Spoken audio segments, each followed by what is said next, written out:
तो दोस्तों ये कहानी है सोनपुर नामक एक गांव की। जब भी वहां शाम होती थी तब शुरू होता था भूत वाली कार की कहानी। रानी नाम की एक लड़की अपने कॉलेज की पढ़ाई पूरी करके घर को लौटती है। रानी अपने गांव सोनपुर जाने के लिए बस पकड़ लेती है। बस खुली और चल पड़ी सोनपुर की ओर। बहुत समय तक चलती रही। रानी अपने 4 बेस्ट फ्रेंड के साथ आ रही थी। उसमें 3 तो खुशबू, अलीसा, मोनिका थी और चौथा उसका बॉयफ्रेंड था लकी। लकी रानी का कॉलेज फ्रेंड तो है ही, और लेकिन वो एक जिम्मेदार लड़का भी है। बचपन में ही रानी और लकी की शादी तय हो गई थी। लकी और रानी एक दूसरे को बहुत प्यार करते थे।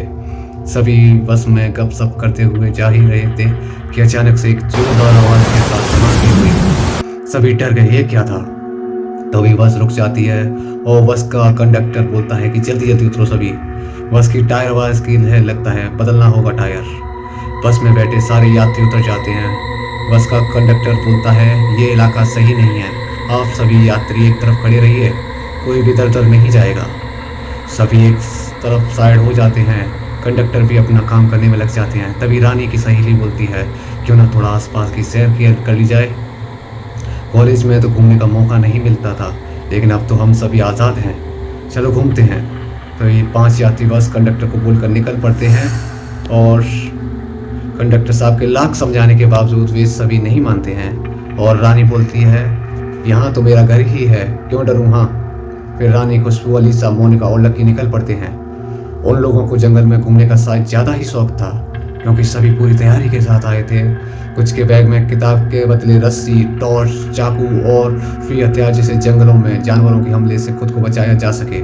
तो सभी बस से कुछ दूर तक चले जाते हैं। अचानक रानी को रोड के बगल में उन घनी जंगलों में कुछ दिखता है।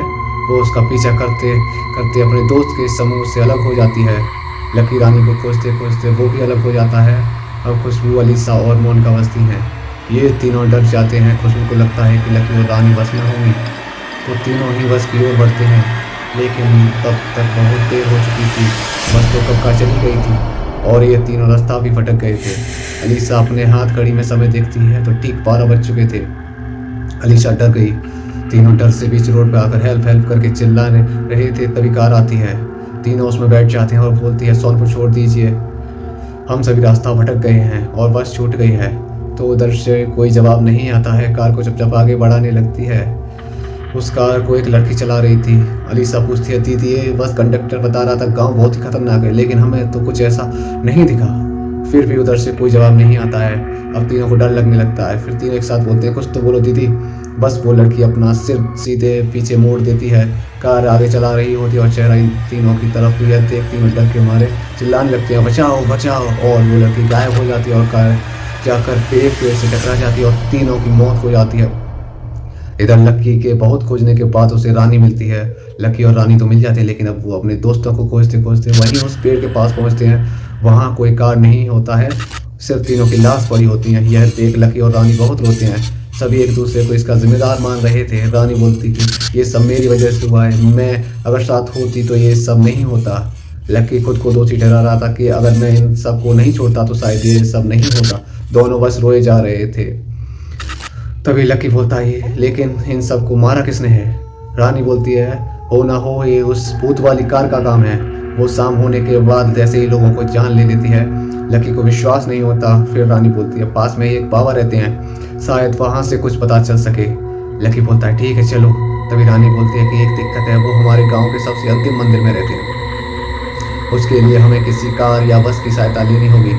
तो तभी एक हैरान करने वाली बात थी कि फिर से वो कार आ जाती है, लेकिन रानी और लकी चालाकी से वहाँ से भाग जाते हैं। लकी बोलता है कि अगर मौत को याद करने से वो आ सकती है तो नहीं, तो फिर बाबा क्यों नहीं आएंगे। दोनों भागते भागते बाबा को याद करते हैं, मन ही मन ही आवाज़ देते हैं बाबा बाबा बचाइए, हमें मदद कीजिए। तभी बाबा सामने प्रकट होते हैं। लकी और रानी सारी बात बताते हैं कैसे उसके दोस्त की जान ले ली और अब उसके पीछे पड़ी है। तभी बाबा उस भूत वाली कार का रहस्य बताते हैं कि वो हर शाम से रात भर लोगों को लिफ्ट देती है और ऐसे ही जान लेती है। इसका भी एक कारण है।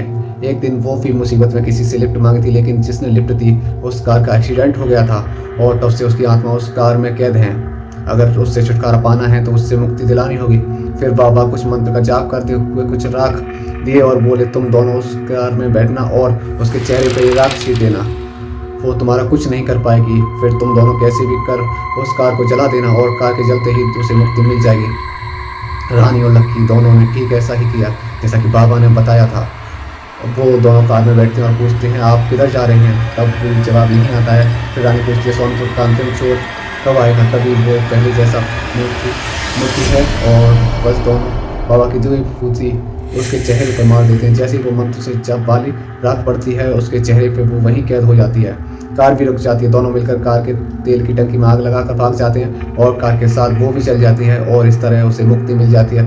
फिर ये दोनों अपने घर लौट जाते हैं। तो ये थी भूत वाली कार की कहानी का रहस्य। अगर दोस्तों आपको स्टोरी अच्छी लगी हो तो इसे लाइक करें, शेयर करें और चैनल को सब्सक्राइब करें। तो हाजिर होंगे फिर एक और नई कहानी के साथ। तब तक के लिए नमस्कार।